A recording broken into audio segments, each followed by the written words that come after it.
கர்த்தருடைய பரிசுத்த நாமம் மகிமைப்படுவதாக. 2/4/2026 வியாழக்கிழமை, புதிய நாள், புதிய கால வேளைக்காய் கர்த்தர் நன்றியோடு துதிக்கிறேன், ஸ்தோத்திரிக்கிறேன்.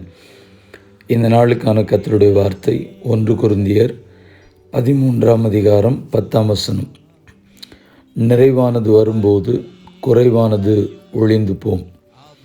When perfection comes, the imperfect disappears. கர்த்தருடைய நாமம் மகிமைப்படட்டும். நம்முடைய குறைவும் மாறும் நிறைவு. வாழ்க்கையில் காணப்படுகிற குறைவுகளை நிறைவாக்கக்கூடிய ஆண்டவர். பல நேரத்தில் பல குறைவுகள், ஏமாற்றங்கள், தோல்விகள், இது இல்லை, இது நடக்கவில்லை, இது கிடைக்கவில்லை என்று சொல்கிறதான குறைவின் வாழ்க்கையின் அனுபவங்கள் நம்மிடத்தில் காணப்படலாம். இந்த வசனம் சொல்லுகிறது, நிறைவானது வரும்பொழுது குறைவானது ஒழிந்து போகும் என்று சொல்லி.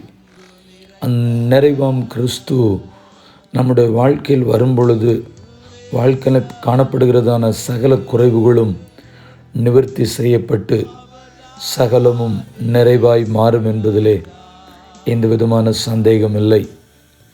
மத்தேயு 19:20 சொல்கிறது, ஒரு நாள் ஒரு வாலிபன் இயேசுவை நோக்கி கேட்கிறான். ஆண்டவருடைய கற்பனைகளை எல்லாம் கை கொண்டு நடக்கிற அவன் சொல்லுகிறான், இவைகளை எல்லாம், இந்த கற்பனைகள் எல்லாம் என் சிறு வயது முதல் கை கொண்டிருக்கிறேன், இன்னும் என்னிடத்தில் என்ன குறைவு உண்டு என்று ஆண்டவரிடத்தில் கேட்கிறான். மார்க் 10:21 இயேசு அவனை பார்த்து அவனிடத்தில் அன்பு கூர்ந்து, உன்னிடத்தில் ஒரு குறைவு உண்டு, நீ போய் உனக்கு உண்டானவைகளை எல்லாம் விற்று தரித்திரருக்கு கொடு, அப்பொழுது பரலோகத்தில் உனக்கு பொக்கிஷம் உண்டாயிருக்கும், பின்பு சிலுவை எடுத்துக்கொண்டு என்னை பின்பற்றி வா என்று சொல்லுகிறார்.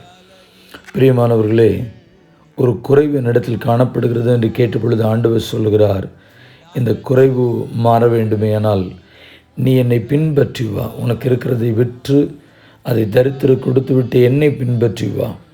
அப்படியானால் இந்த வசனத்தின் மூலமாய் நாம் புரிந்து கொள்வோம், இயேசுவின் வழியில் நடக்கும் பொழுது, இயேசுவை சார்ந்து நிற்கும் பொழுது, நிறைவாம் இயேசுவை நம்பி நிற்கும் பொழுது நம்முடைய வாழ்க்கையில் காணப்படுகிற சகல குறைவுகளும் இயேசுவின் நாமத்தில் நிறைவாக்கப்பட்டு ஹல்லேலூயா ஆசீர்வாதம், மகிழ்ச்சியும் நம்முடைய வாழ்க்கையில் தங்கும் என்பதிலே எந்த விதமான சந்தேகமில்லை.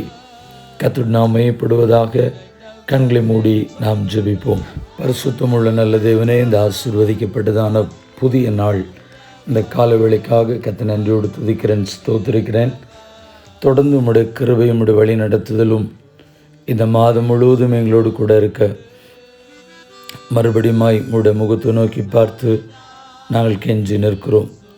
ஆண்டவரே, வாழ்க்கையில் காணப்படுகிற குறைவுகள் எதுவாக இருந்தாலும் நசனக இயேசுவின் நாமத்தினாலே அந்த குறைவுகள் மாற, சகலமும் நிறைவாய் உண்டாக, வாழ்ந்திருக்க, சுகித்திருக்க, கர்த்தரால் ஆசீர்வாதத்தை அனுபவிக்க எங்கள் தேவனாக கர்த்தர் கிருபை பாராட்டுவீராக என்று சொல்லி, பிதா, குமாரன், பரிசுத்தாவின் நாமத்தினாலே ஜெபித்து ஜெபத்தை ஏறெடுக்கிறோம்.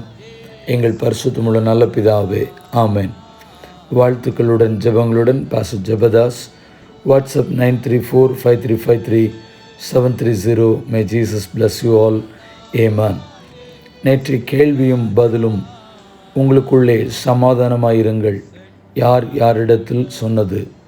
பவுலும் சில்வானும் தீமோத்தேயும் தெசலோனிக்கே சபையருக்கு சொன்னது.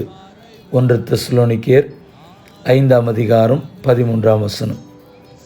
இந்த நாளுக்கான கேள்வி, கர்த்தருக்கு ஸ்தோத்திரம், என்னிடத்தில் உனக்கு என்ன குறைவு இருக்கிறது என்றான்.